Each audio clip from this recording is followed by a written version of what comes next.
Jesus. Love you, Jesus loves you. Genesis 38. Jesus.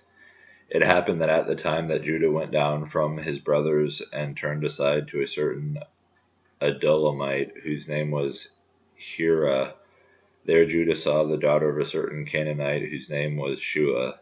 He took her and went into her, and she conceived and bore a son, and he called his name She conceived again and bore a son, and he called his name Onan. Yet again she bore a son, and she called his name Shelah. Judah was in Chezib when she bore him. And Judah took a wife for his firstborn, and her name was Tamar. But Judah's firstborn, was wicked in the sight of the Lord, and Judah put him to death. Then Judah said to Onan, Go into your brother's wife, and perform the duty of a brother-in-law to her, and raise up offspring for your brother. But Onan knew that the offspring would not be his, so whenever he went into his brother's wife, he would waste his semen on the ground, so as not to give offspring to his brother. And what he did was wicked in the sight of the Lord, and he put him to death also. Then Judah said to Tamar, his daughter-in-law, Remain a widow in your father's house till Shelah my son grows up, for he feared that he would die like his brothers. So Tamar went and remained in her father's house. In the course of time, the wife of Judah, Shua's daughter, died. When Judah was comforted, he went up to Timnah to his sheep shearers, he and his friend Hira the Adulamite. And when Tamar was told, Your father-in-law is going up to Timnah to shear his sheep, she took off her widow's garments and covered herself with a veil, wrapping herself up, and sat at the entrance to Enaim, which is on the road to Timnah, for she saw that Shelah was grown up, and she had not been given to him in marriage.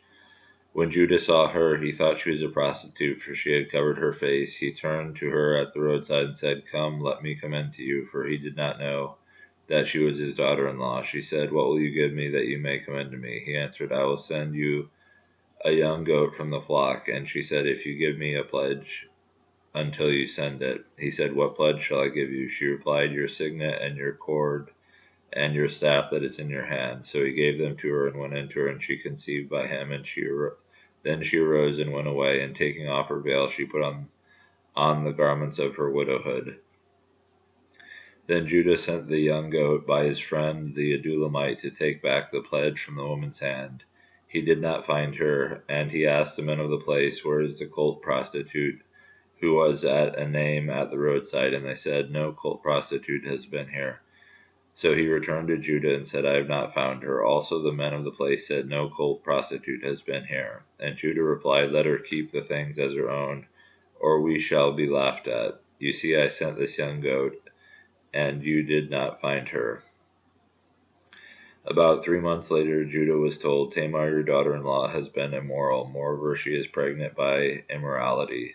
And Judah said, Bring her out and let her be burned. As she was being brought out, she sent word to her father-in-law, By the men to whom these things belong, I am pregnant. And she said, Please identify whose they are, the signet and the cord and the staff. Then Judah identified them and said, She is more righteous than I, since I did not give her my son Shelah, and he did not know her again. When the time of her labor came, there were twins in her womb, and when she was in labor, one put out a hand, and the midwife took and tied a scarlet thread on his hand, saying, This one came out first.